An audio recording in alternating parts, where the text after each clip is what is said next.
Hello everyone and welcome to Part 4, Forms Basics.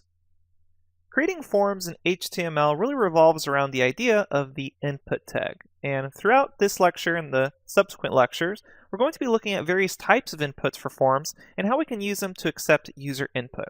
So if you've ever visited a website where you had to input your email, a password into a form online and then click submit, that's an HTML form.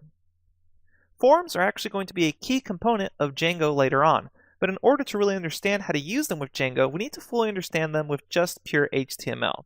Let's get started by looking at some basic examples. I'm going to jump to the text editor now. Alright, so I have my text editor open, and I have my browser open, and before we get started, I just wanted to show you the two reference links that you can actually find inside the Part 4 Forms Basics HTML file that corresponds with this lecture. One of them goes to the W3 Schools, where it just talks about input types. So here you can see HTML input types, and the basic form of an input tag is the input tag, and then we specify the type.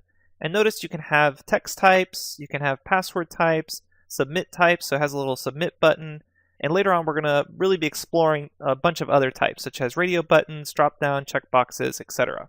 So that's the idea behind this, and if you want a more technical reference, you can always check out the Mozilla Developer Network website, which is also linked in that HTML file. But let's get started by just kind of walking through this. So basically, what we do is somewhere in the body, you start your form. So before we actually get started, I'm going to make two headings. I'll say something like login, and then we'll say heading 2, please input your, we'll say email and password. Save that, refresh over here, and then we see login, please input your email and password. Let me just zoom in a little bit on that so it's a little clearer. And here we have our two headings. Later on we're actually going to learn how to specifically label inputs, but right now, just keeping it basic. Let's simulate a login site. First thing we have to do then is call a form. And if you want, we can actually call form like this, and now we have our form, our opening tag and our closing tag. And we see we have a class, which will make a lot more sense when we talk about CSS, so you can just ignore that for now. We have an action, which is going to be later on used to actually call an action depending on what kind of form you're using, and then we have a method, which is post. Right now, we actually don't need to worry about any of these things. We're going to talk a lot more about them, but basically the action is later on where we're going to be sending the data, and then the method has to do with a get post HTTP method. But right now, we don't know enough to really use any of these, so we're just going to delete all that and just have form. Let's save that, and let's stick our two headings inside of this form tag. And as I mentioned, the main part of creating a form really revolves around those input tags.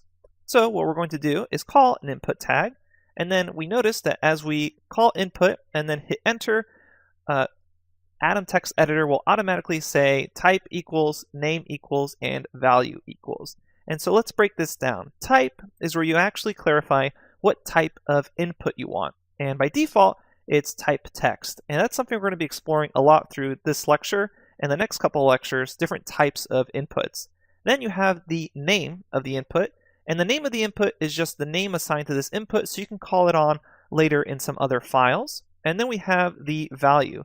And the value is the actual default value that's placed inside there. So let's explore this right now.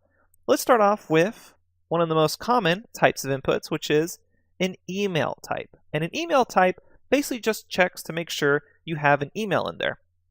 We'll give this a name, and we'll call it user email. So let's save this and refresh. And now we notice that we have an actual text box here. And what's different between a normal type equals text and a type equals email is that the email type is going to make sure later on when we actually click submit that we have an at gmail.com or at yahoo.com or an actual email in there. So for a normal text type input, you could just put in user and it would work. But for a type email, it's going to make sure that you actually have at and then a .com or a .net in there. So maybe you've been using a website, you accidentally mistype your email, and a little pop-up will say, please enter a valid email address. This is the type of input they're using to automatically do that. And basically all this work is being handled behind the scenes by your browser. just specifying the type will basically take care of that for you. And that's really a big part of the beauty of HTML. It works across browsers that way, at least for the most common types.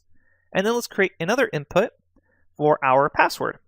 So we'll say this type is password. We'll save it, refresh, and now you notice that we have two boxes. This was the email, and this was the password. But look what happens when I start typing in my password here. It's actually hidden from me. And that sort of default behavior is happening because I specified this type to be password instead of just a default text or an email type. And these are the kind of types right now that you don't need to worry about memorizing them too much. You always have those reference links for the different input types that are in the Part 4 Forms Basics.html file, those two links I explained earlier. But eventually you're going to be using these inputs so often that you're going to just remember off the top of your head, oh, I need an email type, I need a password type, etc. Right now, don't worry too much about memorizing all of these. And let's go ahead and give this input a name. So we will call this just a very simple name, something like password. And that name can later be used to actually reference this. So again, you don't see anything changed here on the HTML form. And finally, let's discuss this value. So the value is if you want a value to be pre-filled there. So let's say email here, and we'll say password, please. Save that, refresh, and notice for the value, it basically has a corresponding default here. So email here, password please. But notice that right now this password please just shows up as a blank password. So it doesn't make a whole lot of sense to input a value here into that. And later on we'll show you some better ways of actually showing some default text there. But that's what you can use if you want it to be pre-filled. All right. And then finally, one of the most important input types is the submit. And we don't need to give that a name or value, but we just refresh, and here we have a little submit button. And this is a little submit, but look what happens here. It says, please include an @ in the email address. Email here is missing an @. So let's actually give this type submit a value. And we'll type in submit there, refresh, and notice now the submit button actually has a submit there. And you can call this whatever you want, like please click me, save that, refresh, click me. All right, so let's explain what's going on here because there's only 3 lines, but there's actually a lot of moving parts. So if we look at this HTML code, everything here is wrapped in form tags, and that's actually really important. That allows HTML to know that we were talking about a complete form here. Then we have 3 input types. The first one is email, the second one is password, and the third one is submit.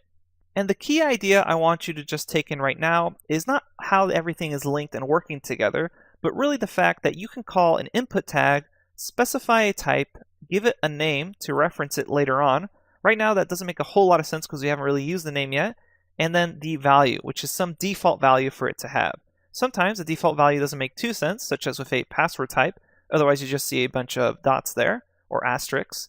And then you sometimes really do need a value, such as with the submit button, where it just looks like an ugly button if you don't have a value there. All right, so this right now, the submit button is linked to these 2 inputs because if I click me, it won't actually work. So it'll say something like, please include an @ in the email address. Email here is missing an @. And that's why we want to specify something like type email. So now if I say hello@yahoo.com and then put in a password, click me, looks like it's okay. Nothing's actually happening here. It's basically just clearing it every time we click submit. We'll get into that sort of functionality later, how to actually grab information from those input cells. But right now, the very basics is you call a form tag, you call these input tags, you specify a type, you can give it a name, which we'll use later on, and you can give it a default value. Sometimes you're not going to really want a default value, such as with the password. Sometimes you really will with a submit button. All right, let's just walk through just a couple more examples, some maybe a little sillier examples of different types of inputs. And a really fun one is the choose color input. And it's just a color input. So let me show you what that looks like. I will say something like choose color as heading 1. And heading 2 is going to be click on button. and then I'm going to specify an input. I'll hit enter there, and the type is going to be a color. So let's save that, refresh this page, and notice here it says choose a color, click on button. And this is a default color picker. So if I click on this button right here, I get this little pop-up that allows me to actually pick a color. So for instance, I can pick this purple color, I hit OK, and we can see it's changed to purple. Or I pick a bright red, hit OK, and I can see it's changed to bright red. So all of that functionality is built straight into HTML just by specifying the type is equal to color. And that's sort of a fun example. Now let's show one more, which is essentially the default. So I'm going to say heading 2, we'll say enter some text, and then we'll have some input, and we're just going to leave it as the type, the text, which is the default, and we'll say something like text goes here. We'll save it, refresh, and we'll see text goes here, which means I can type just random text here, and it works just fine. Let's zoom in a little bit, and you can see that there's really no limit on how much text I can write. Later on, we'll learn about things like a text area type, which allows us to have a larger section for like paragraphs of text. But those are just a few of the input types that you can use as you begin to create forms. So just the very basics here that we've covered. Really, all I want you to be aware of is that there's a form tag, there are input tags, and you can specify the type of input. And certain types of input will have restrictions, such as the email type will have the restriction that you need an @ symbol when you actually click that submit button. That's really all I want you to get out of this lecture for right now. In the next lecture, we're going to be talking about two more things. We'll talk about labels and how they work when you can actually label one of these inputs. And then secondly, we're going to go back and talk about that form with the action and method arguments. Remember that when I first typed in form and I had it autocomplete, it had these calls right here, an action and a method. In the next lecture, we're going to be discussing those and seeing what happens when we combine that with some sort of submit button. Okay. Thanks everyone, and I will see you at the next lecture.